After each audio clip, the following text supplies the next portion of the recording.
Hello guys, अस्सलाम वालेकुम। मेरा नाम है अली और मैं अपने channel daily horror stories by Ali से आपके सामने मौजूद हूँ। मैं उम्मीद करता हूँ आप लोग दुनिया में जहाँ पे भी मौजूद हैं खैरियत से हैं, खुश हैं और कामयाब हैं। अगर आप लोगों ने अब तक मेरे चैनल को सब्सक्राइब नहीं किया तो प्लीज़ इसको सब्सक्राइब कर लें, लाइक करें और अगर हो सके तो अपने दोस्तों में, अपने कोलीग्स में, अपने क्लासमेट्स में, अपने जानने वालों में इसको शेयर करें।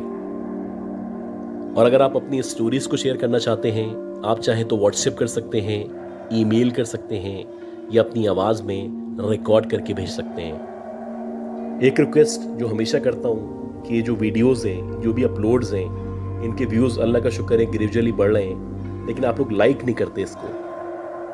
प्लीज़ अब तक अगर आप लोगों ने लाइक नहीं किया तो अभी लाइक कर दें ताकि आप इसको भूल ना जाएं। गाइस, आज की जो स्टोरीज़ हैं ये डिफरेंट स्टोरीज़ हैं और जो पहली स्टोरी है ये सादिक साहब ने भेजी है और ये बताते हैं इनका जो ताल्लुक़ है वो नूरियाबाद से है। बाय प्रोफेशन ये एक ड्राइवर हैं और इनकी फैमिली में आप समझ लें कि इनके दादा, इनके फादर और ये खुद सालों से ट्रक चलाते आए हैं और इनकी जो एक्सपर्टीज़ है वो ट्रक ड्राइविंग के अंदर ही मौजूद हैं। ये बताते हैं कि हमारे यहाँ जब बच्चा 8 या 9 साल का हो जाता है तब से ही हमारे घर वाले उसको ट्रक चलाना सिखा देते हैं और जब वो लीगली इस काबिल होता है तो उसको ट्रक दे दिया जाता है और उसके बाद से वो अपने कमाने का, अपने खर्चा चलाने का खुद ही जिम्मेदार हुआ करता है। ये जो पहला किस्सा है ये इनके दादा तबरेज़ साहब के साथ पेश आया था और इनके जो दादा थे वो 1973-74 में भी ट्रक चलाया करते थे। उस दौर में बाकायदा कॉन्ट्रैक्ट नहीं हुआ करते थे और इंडिविजुअल कैपेसिटी में आप किसी से भी ताल्लुक़ कायम करके बिजनेस लिया करते थे या उसका माल एक शहर से दूसरे शहर में सप्लाई किया करते थे। तो वैसे ही इनके दादा के बहुत अच्छे ताल्लुकात थे, मुख्तलिफ फैक्ट्रीज़ थी, मुख्तलिफ इंडस्ट्रीज़ थी, ख़ास तौर पे कुछ कंस्ट्रक्शन कंपनीज थी जो अक्सर इनके दादा के ज़रिए सामान को कराची से पेशावर या दीगर शहरों में भेजा करती थीं। खैर, इसी तरह इनके दादा को एक कॉन्ट्रैक्ट मिला या एक प्रोजेक्ट मिला और इनके दादा को बताया गया कि ये जो सामान है ये कराची से आपको नूरियाबाद तक लेके जाना है और नूरियाबाद में जब आप ये सामान उतार देंगे तो वहाँ से फिर एक और सामान है, उस सामान को आपको पेशावर तक पहुँचाना है। ये जो भी सामान था इन्होंने अपने ट्रक में लोड किया और ट्रक में लोड करने के बाद रात के तकरीबन 12 साढ़े 12 बजे का टाइम था और ये बताते हैं कि उस दौर में जो हाईवे था वो मुकम्मल तौर पे पक्का नहीं बना हुआ था। कहीं पे जो रोड थे वो कच्चे थे और कहीं पे जो रोड थे वो पक्के थे।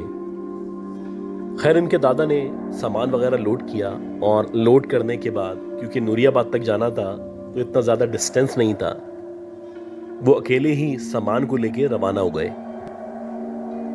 इनके दादा बताते हैं कि कराची से निकले हुए इनको तकरीबन आधा घंटा हुआ था और नूरियाबाद आने में उस वक्त के हिसाब से तकरीबन 1 घंटा बाकी था।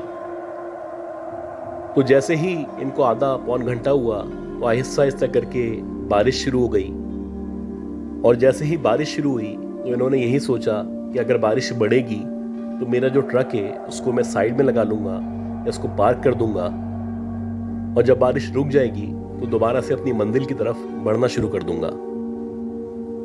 खैर, इत्तफाक से बारिश बढ़ने के बजाय और कम होती चली गई और जैसे जैसे बारिश रुकने की तरफ गई तो इसी दौरानिए में इन्होंने देखा कि दूर सामने रोड की तरफ एक औरत है जो खड़ी हुई है और उसके साथ 2 छोटे छोटे बच्चे मौजूद हैं।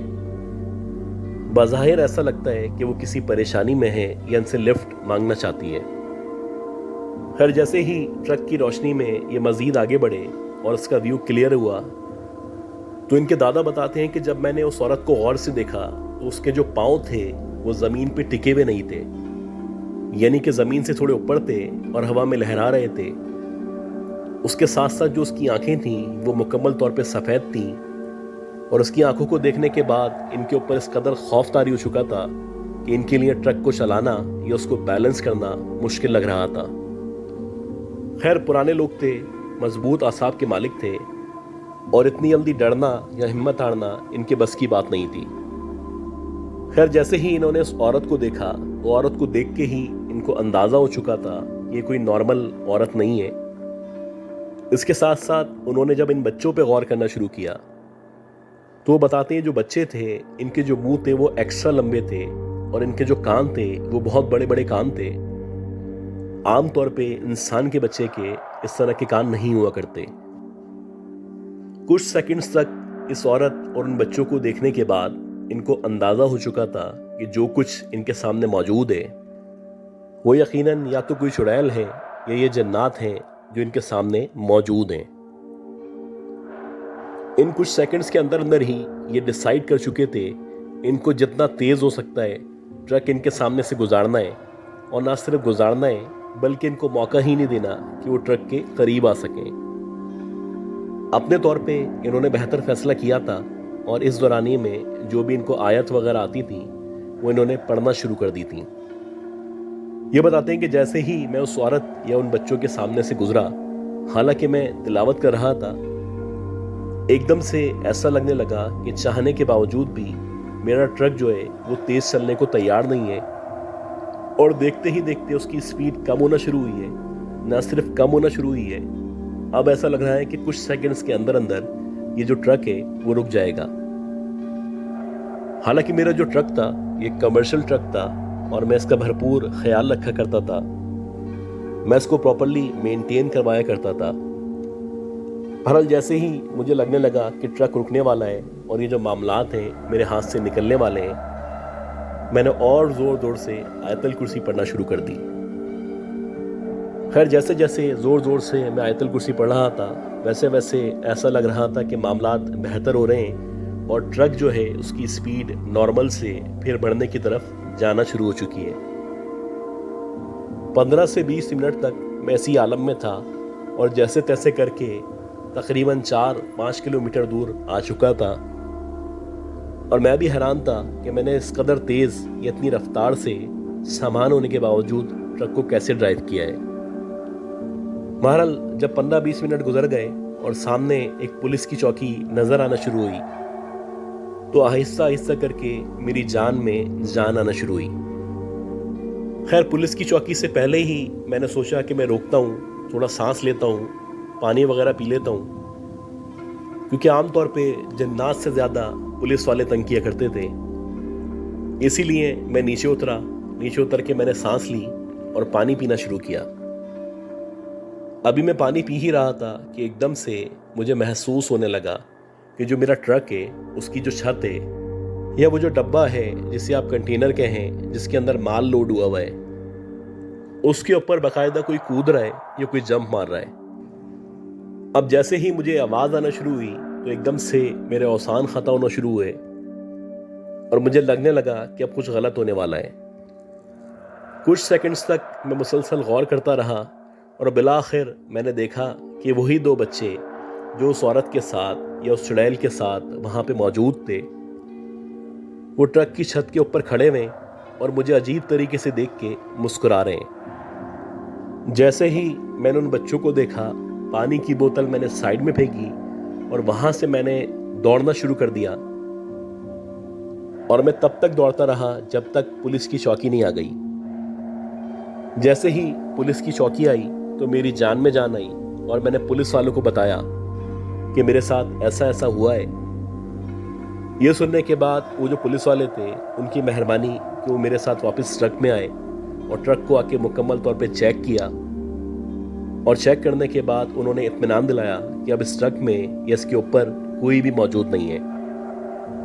खैर, इत्तफाक से उनके पास जो मोबाइल मौजूद थी या जो पुलिस की गाड़ी थी वो भी नूरियाबाद की तरफ जा रही थी। तो उनका जो एक इंस्पेक्टर था उसने कहा कि हम आपके साथ साथ चलते हैं, अगर ऐसी कोई बात होगी तो हम आपकी मदद करेंगे। अल्लाह का शुक्र है कि जैसे तैसे मैं नूरियाबाद तक पहुंचा, और नूरियाबाद पहुंचने के बाद मैंने सुकून का सांस लिया। खैर, जब मैं नूरियाबाद पहुंचा तो वहां पहुंचने के बाद मुझे बुखार हो चुका था, और जो मेरी कमिटमेंट थी या वहां से जो सामान लेके मुझे मज़ीद आगे जाना था, मैं वहां से मज़ीद आगे नहीं जा सका और तकरीबन 2 से 3 दिन तक मैं नूरियाबाद के अंदर ही बुखार में मुब्तला रहा। ये बताते हैं कि जो वाकया था ये तो इनके दादा हुजूर के साथ पेश आया था, और ये जो दूसरी स्टोरी है ये इनके साथ खुद पेश आई थी। ये बताते हैं कि 2019 का एंड था या 20 का शुरू था और कोरोना आ चुका था। उस दौरानिये में ये जो है एक बहुत बड़े इदारे के लिए काम किया करते थे। काम से मुराद ये है कि इनका अपना ट्रक था जो इनके नाम पे था, और वो जो इदारा था जो कि बहुत बड़ा इदारा था जो अभी मौजूद है, उनको जब भी अपनी शिपमेंट, अपना माल, अपना सामान दूसरे शहरों में भेजना होता था तो ये इनसे ही रब्ता करते थे, क्योंकि इनका और उनका 1 साल का कॉन्ट्रैक्ट मौजूद था। जितना भी उनका माल जाना था या कहीं भी जाना था वो कॉन्ट्रैक्ट के मुताबिक इनकी थ्रू ही जाना था। अब कोरोना आ चुका था, मुल्क में मुकम्मल तौर पे लॉकडाउन लगा हुआ था। नॉर्मल जो रोड है वहाँ पे भी ट्रैफिक ना होने के बराबर होती थी। लेकिन मैं जिस इदारे में काम करता था या जिस इदारे के लिए मैं काम कर रहा था, उनके लिए अलाउड था कि वो अपने माल को, ज़रूरियाती ज़िंदगी की चीज़ों को SOPs के मुताबिक एक जगह से दूसरी जगह भेज सकते हैं। तो मैं मुतमईन था कि मेरा जो काम है, कोरोना हो या लॉकडाउन हो, वो रुकने वाला नहीं है। और ऐसा ही हुआ कि ड्यूरिंग कोरोना मुझे एक काम दिया गया, और वो जो काम था वो इस तरह से था कि कुछ सामान लेके या कुछ माल लेके मुझे ट्रक में लोड करवाना था, और ट्रक में लोड करवाने के बाद इस सामान को रानीपुर लेके जाना था। खैर, सामान मैंने लोड किया और रात के तकरीबन 9, साढ़े 9 बजे का टाइम था। मेरे पास परमिट मौजूद था और जो रिक्वायरमेंट थी गवर्नमेंट की उसके मुताबिक सारी चीज़ें मौजूद थीं। खैर, जगह जगह पुलिस खड़ी हुई थी, जगह जगह चेकिंग हो रही थी, और इतनी आसानी से किसी को भी जाने नहीं दिया जा रहा था। खैर, जैसे ही मैंने टूल प्लाजा क्रॉस किया और उसके बाद जैसे ही मैं हाईवे के ऊपर आ गया, तो मुझे अच्छी तरह याद है कि बहुत शदीद सर्दी हो रही थी, और मेरी आदत थी कि जब सर्दी बहुत ज़्यादा हुआ करती थी तो मैं मुसलसल बैक टू बैक सिगरेट पिया करता था। मेरे साथ एक हेल्पर मौजूद था, या आप समझ लें मेरा असिस्टेंट मौजूद था, और हम लोग यही डिसाइड करते थे कि आधे रास्ते मैं गाड़ी चलाऊंगा, आधे रास्ते वो गाड़ी चलाएगा, और जब मैं गाड़ी चला रहा होता था वो पीछे जाके सो जाता था, और जब वो गाड़ी चला रहा होता था तो मैं जाके सो जाता था। हाँ, अगर किसी स्टॉप पे रुकना है, कोई खाना वगैरह खाना है या वॉशरूम वगैरह जाना है, तो हम लोग एक दूसरे को उठा दिया करते थे ताकि एक दूसरे के लिए सहूलत फराम कर सकें। खैर, आधा घंटा हमें गुजर चुका था और चारों तरफ वीराना था, मुकम्मल तौर पे अंधेरा था। एक तो वैसे ही लॉकडाउन चल रहा था, उसकी वजह से भी लोग ना होने के बराबर थे। मेरे ट्रक की जो रोशनी थी वो दूर तक जा रही थी, और मुझे यहाँ बैठे बैठे दूर तक का नज़ारा बिल्कुल क्लियर नज़र आ रहा था। इसी तरह मैं दूर रोड तक गौर कर रहा था। इसी दौरानिये में मैंने देखा कि जहाँ पे मेरे ट्रक की लाइट जा रही है उसके बिल्कुल आखिर में वहाँ पे शायद कोई खड़ा हुआ है, और इतनी रात में, इस सर्दी में, इस वीराने में भला यहाँ पे कौन हो सकता था। जैसे जैसे मैं मज़ीद आगे बढ़ रहा था वैसे वैसे वो जो ऑब्जेक्ट था या जो भी वहाँ पे खड़ा हुआ था उसका जो इमेज था वो क्लियर होता चला जा रहा था। आहिस्ता आहिस्ता करके मुझे पता चलना शुरू हुआ कि वो जो भी खड़ा हुआ है वो एक औरत है, और शायद उसने रेड कलर के कपड़े पहने हुए हैं। बिलाखिर जब मेरा ट्रक मज़ीद आगे बढ़ा तो मैंने उसके लिबास पे, उसके चेहरे पे गौर किया, और गौर करने से पता चला कि ये जो औरत है ये मुकम्मल तौर पे तैयार हुई हुई है, और बज़ाहिर देखने से ऐसा लग रहा है कि ये दुल्हन बनी हुई है। खैर, इतनी रात में 2 या 3 बजे के टाइम पे किसी औरत का यहाँ पे मिलना मेरे लिए हैरान कुन था। और ना सिर्फ वो औरत थी बल्कि वो दुल्हन के लिबास में एक दुल्हन की तरह थी। खैर, जैसे ही मैं उसके मज़ीद करीब पहुँचा, मैं उसके सामने पहुँचा, तो मैंने चाहते हुए भी ना चाहते हुए भी ट्रक उसके करीब रोक दिया। जैसे ही मैंने ट्रक रोका तो वो मुझे देखने लगी और देख के मुस्कुराने लगी। अगले ही लम्हे मैंने उससे पूछा कि तुम इतनी रात में इस वीराने में क्या कर रही हो। ये सुनने के बाद वो जो औरत थी, ये वो जो दुल्हन थी, वो कहने लगी कि बाबूजी, मुझे ज़रा आगे तक जाना है। आज हमारे गांव में एक शादी थी, तो उस शादी में गई हुई थी और वहां से वापसी में देर हो चुकी है।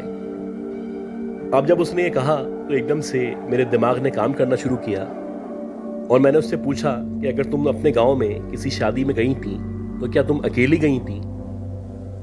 ये सुनने के बाद वो मुस्कुराने लगी। वो कहने लगी, बाबूजी आप भी क्या सवाल करते हैं, अगर आप मुझे आगे तक छोड़ देंगे तो आपकी मेहरबानी होगी, और अगर आपने नहीं छोड़ना तो कोई मसला नहीं है। जैसे ही उस औरत ने या उस लड़की ने इस तरह से कहा तो एकदम से मैंने उसको कहा कि ठीक है, तुम आके ऊपर बैठ जाओ और मैं सीधा जा रहा हूँ, जहाँ पे भी तुम्हें उतरना हो मुझे बता देना, मैं वहाँ पे ट्रक रोक दूंगा और तुम उतर जाना। खैर जैसे ही मैंने ट्रक का दरवाज़ा खोला तो वैसे ही वो जो औरत थी या वो जो लड़की थी वो ऊपर चढ़ी और मेरे बराबर में पैसेंजर सीट पे आके बैठ गई। अब जैसे ही वो मेरे बराबर में आके बैठी तो उसके बैठते ही एक महसूर कुन खुशबू थी जो मुझे आ रही थी, और एक अजीब सी दीवानगी थी जो मुझ पे चाहते हुए भी ना चाहते हुए भी तारी हो रही थी। हालांकि मेरा ताल्लुक एक दीनदार खानदान से था और मैं मेंटली बहुत स्ट्रांग था और मुझे यकीन था कि कोई भी मुझे इसी तरह या इस तरह डिस्ट्रैक्ट नहीं कर सकता। उसके बावजूद भी मेरे ऊपर एक अजीब सी खुमारी थी जो तारी हो चुकी थी और मैं मुसलसल चाहते हुए भी ना चाहते हुए भी उसको देख रहा था। और जब जब मेरी नज़र उसके खूबसूरत चेहरे पे पड़ती थी तो मुझे ऐसा लगता था कि एक अजीब सा सुकून है, जब जब मैं उसको देखता हूँ वो सुकून मुझे हासिल होता है। मैं ट्रक चला रहा था, मेरा जो फोकस था वो सामने की तरफ होना चाहिए था, लेकिन उसके बावजूद भी मैं मुसलसल उसको देखने में ज़्यादा टाइम लगा रहा था। ये बताते हैं कि इसी दौरानिए में एकदम से ऐसा लगा कि हॉर्न बजाए, और ये जो हॉर्न था ये बहुत ज़ोर से बजा था और इस कदर ज़ोर से बजा था कि मुझे यकीन हो चला था कि कोई ना कोई गाड़ी मेरे ट्रक के सामने आ चुकी है या मेरा एक्सीडेंट होने वाला है। अगले ही लम्हे मैंने जब सामने देखा तो वाकई में मेरे सामने एक गाड़ी मौजूद थी, और अगले ही लम्हे मैंने जो भी ब्रेक्स थे उन पे पाँव रखा। जैसे ही मैंने ब्रेक्स पे पाँव रखा तो अल्लाह का शुक्र है कि मेरा ट्रक भी रुक गया और वो जो गाड़ी सामने आ चुकी थी मैं उससे भी नहीं टकराया। खैर इस दौरानिए में मेरे सर पे बहुत ज़ोर से चोट लगी और मुसलसल मेरे सर से खून बहने लगा। अब जो मेरा कोलिग था वो भी पीछे से निकल के आगे आ गया और वो मुझसे पूछने लगा कि आखिर क्या हुआ था। अब मेरे चोट लगी हुई थी, मेरा मुसलसल खून बह रहा था और मेरे दिमाग ने काम करना छोड़ दिया था, और मैंने उससे कहा कि पहले तुम मेरी मरहम पट्टी कर दो, उसके बाद मैं तुम्हें बताता हूँ कि क्या हुआ था। इसी दौरानिए में जब मैंने पैसेंजर सीट की तरफ देखा तो वहां पे ना वो लड़की मौजूद थी, ना उसको कोई नामो निशान मौजूद था। मेरे असिस्टेंट ने मुझे फर्स्ट एड दी और 15-20 मिनट जाके जब मैं नॉर्मल हुआ तो मुझे एहसास हुआ कि मैंने जिस लड़की को या जिस मखलूक को लिफ्ट दी थी वो कोई लड़की नहीं थी, बल्कि वो कोई छलावा थी या चुड़ैल थी या शेप शिफ्टर थी। आमतौर पे इस तरह के मामलात में या एक्सीडेंट में ऐसा ही हुआ करता है कि जो छलावे होते हैं या शेप शिफ्टर्स होते हैं या इस तरह की जो भी मखलूक़ात होती हैं वो ड्राइवर के ध्यान को डिस्ट्रैक्ट करती हैं और उसके बाद उनका एक्सीडेंट हो जाता है। मैं आज भी अल्लाह का शुक्र अदा करता हूँ कि अगर मैं उस वक्त सही वक्त पे ब्रेक नहीं लगाता तो शायद मैं इस दुनिया में मौजूद नहीं होता। गाइस मैं उम्मीद करता हूँ जो स्टोरीज मैंने शेयर की हैं ये स्टोरीज आपको पसंद आई होंगी। अगर आपको ये स्टोरीज पसंद आई हैं तो प्लीज़ मेरे चैनल को लाइक करें, सब्सक्राइब करें, शेयर करें। दुआ करें कि अल्लाह ताला मुझे, मेरी फैमिली को, हम सबको सेहत दे, ज़िंदगी दे, सलामती दे। मेरी अगली अपलोड तक के लिए अपना ख्याल रखिएगा। अल्लाह हाफिज़।